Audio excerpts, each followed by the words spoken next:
desde Argentina.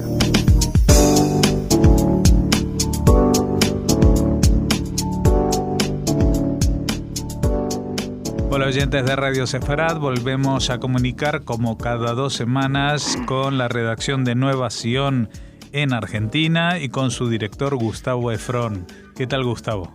Hola Jorge, ¿cómo estás? ¿Cómo están todos? Bueno, hoy tenemos un tema que es realmente es preocupante desde hace bastante tiempo y aunque tú lo vas a limitar un poco al tema en Sudamérica, es una problemática que afecta a prácticamente todo el mundo. ¿Cómo ser un judío de izquierdas, un sionista de izquierdas, ¿no? En las actuales coyunturas y como decías vos, y sobrevivir a eso, ¿no? Exactamente. Yo un poco lo titulé así, ¿no? Cómo no perecer en el intento, ¿no? Porque, bueno, sobre todo porque hay muchas situaciones que se van dando permanentemente, donde, bueno, lamentablemente con ciertas tendencias que están pregonando dentro del mundo judío y sionista y con el, digamos, el estigma el estilo que ha tomado ya hace muchos años la política del Estado de Israel, y se nos hace mucho más difícil poder dar una idea de la complejidad de que implica una mirada sionista y de izquierda, ¿no? Es como que en diferentes foros y ámbitos en los cuales participamos, hay como una batalla, ¿no? También que dar en el sentido de hasta pedagógica, digamos, ¿no? Para esto hay que pensar qué significa el sionismo, ¿no? Porque históricamente el sionismo, digamos, en su raigambre original, ¿no? Hay que mostrar no solo que existe un racismo, un sionismo racista, excluyente o colonialista, como efectivamente lo hay, sino que, más que nada, hay fuerzas contrapuestas a estas, y hay una lucha por el sentido de lo que es el sionismo, ¿no? Es decir, que no es un movimiento homogéneo, hegemónico, ¿no? Es como una lucha de fuerzas que luchan por darle un sentido diferente a lo que es el sionismo, ¿no? Y para eso hay que historizar un poquito, ¿no? Porque en el contexto de lo que fue los judíos a principios del siglo XIX, digamos, ¿no? El sionismo emergió también como una fuerte alternativa. En realidad fue anterior, pero bueno, creció a partir de ahí como una alternativa frente a procesos de exclusión, ¿no? Que finalmente derivaron en la Shoah, ¿no? Y que llevaron a muchas personas a que confluyeran en un universo de ideas que estaba dado en ese contexto, ¿no? Es decir, podemos decir que el hombre es el hombre y sus circunstancias, ¿no? Como decía Ortega y Gasset, y los motivos por los cuales se van creando las ideas y las soluciones que se van planteando, si uno lo mira no solo desde el punto de vista purista, ideológico, digamos, sino desde las situaciones mismas que se van planteando a las personas, se ven ahí las decisiones que van tomando para generar escenarios posibles para los pueblos, ¿no? Es decir, creo que el sionismo en ese sentido dio una respuesta a una situación determinada, compleja, una situación de peligro, una situación, digamos, donde los judíos estaban realmente fuertemente en peligro, ¿no? Y la Shoah fue claramente la mayor manifestación de eso, ¿no? Obviamente que se encontró en el contexto con otra situación, ¿no? La del pueblo palestino, es decir, había también otro pueblo dentro del territorio histórico de Israel, ¿no? Y ahí hay una discusión acerca del rol del Estado de Israel en ese sentido, ¿no?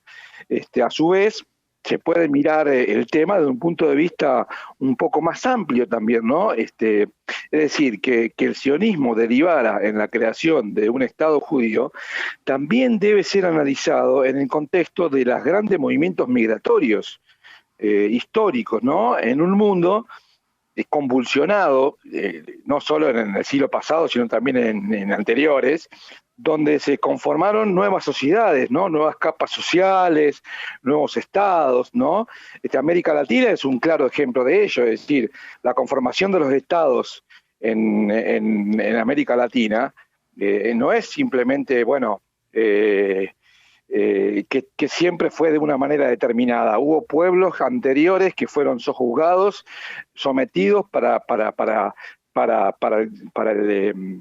el establecimiento de otro, es decir, que, y eso es y dentro de los mismos pueblos originarios también podemos decir que hubo culturas y civilizaciones que sobrevinieron a otras, ¿no? Es decir, que la historia se va desarrollando de manera compleja y contradictoria y con luchas todo el tiempo, ¿no? Y el Estado de Israel justamente es un producto también de estas convulsiones, ¿no? Como también han sido nuestros países. Entonces, tenemos que confluir, que interactuar, participar, ¿no? Pensar en el modo en que las sociedades van conviviendo cada vez más, cada una en su contexto, ¿no? O sea, pensar cómo cada sociedad va resolviendo y cada pueblo va resolviendo sus situaciones, ¿no? Pero es importante entonces que se sepa que el sionismo tiene diferentes vertientes, y eso es muy importante en la lucha que cada uno está dando en uno de sus países, ¿no? Y hay perspectivas sionistas que hay perspectivas sionistas que plantean la idea de convivencia, de integración, de trabajo en común, ¿no? Que en Israel hay muchos movimientos de paz, ¿no? Digamos, hay por lo menos 40 movimientos por la paz, que nosotros en Innovación hemos hecho un suplemento especial con este tema, ¿no? Y hay más de 100 movimientos que trabajan en conjunto con palestinos, que buscan la manera de crear puentes conjuntos, ¿no? Que trabajan por la idea de 2 estados para 2 pueblos, ¿no?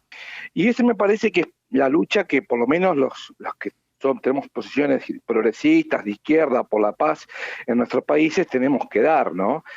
Aportarle a la persona que vive en Argentina y en Latinoamérica, o bien, como has dicho vos, no excluyentemente, también en los países europeos y otros lados, una mirada con otra complejidad, ¿no? Complejidad que permita ver los matices, ¿no? Las diferentes sinuosidades que hay en este problema, ¿no? Que capas importantes de la sociedad judía y de la sociedad israelí y del sionismo plantean la convivencia, que luchan por esta idea de 2 estados para 2 pueblos, y a su vez también hay sectores retrógrados, fundamentalistas, oscurantistas, ¿no? Que traccionan para el otro lado, ¿no? Que buscan la reclusión, el centramiento en sí mismo, digamos, que existen en Israel y que hoy lamentablemente son centrales, hegemónicos, pero que a su vez esto no es una excepción a lo que está sucediendo en el mundo, es decir, no podemos tomarlo como esto ocurre solo en Israel. Estamos fuertemente imbuidos por una involución, ¿no?, hacia estos pensamientos oscurantistas y excluyentes y estigmatizantes en Estados Unidos, sin ir más lejos, ¿no?, con el actual presidente, en Europa con distintas tendencias y presidentes, en Europa del Este también, en Latinoamérica también, claro ejemplo, y el ejemplo más vivido y claro es Bolsonaro, ¿no? Es decir, sobran los ejemplos de estos movimientos. Es decir, que el sionismo, en el sionismo tenemos que dar ahí la idea de que esta tendencia no es una tendencia excluyente de Israel por su carácter supuestamente colonialista que tendría el sionismo, ¿no? De esta manera es importante, digamos, dar la batalla para, digamos, representar que hay un campo de lucha, ¿no? Y que es importante que quienes lo juzgan desde una mirada estigmatizadora, ¿no?, puedan entender esta complejidad, estos matices y estos contrasentidos, ¿no?, que existen al interior del sionismo, ¿no?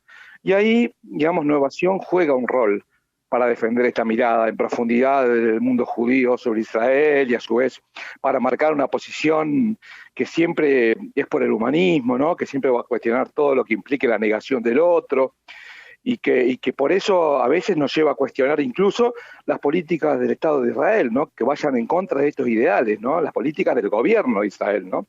Y estas políticas son dadas específicamente por gobiernos que no tenemos, digamos, miedo ni problema en cuestionar ni criticar, como el actual de Netanyahu, y es más, el cuestionamiento es fundamental incluso por el bienestar del Estado de Israel y del movimiento sionista y de los judíos, ¿no?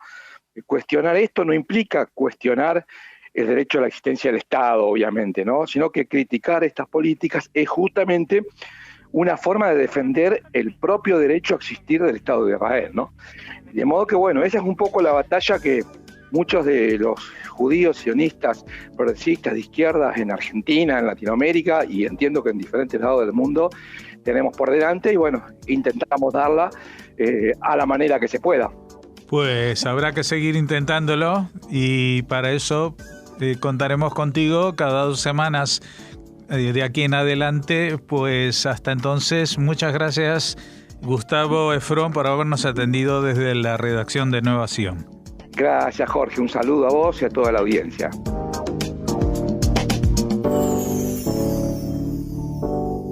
Der Rufnummer hat geändert.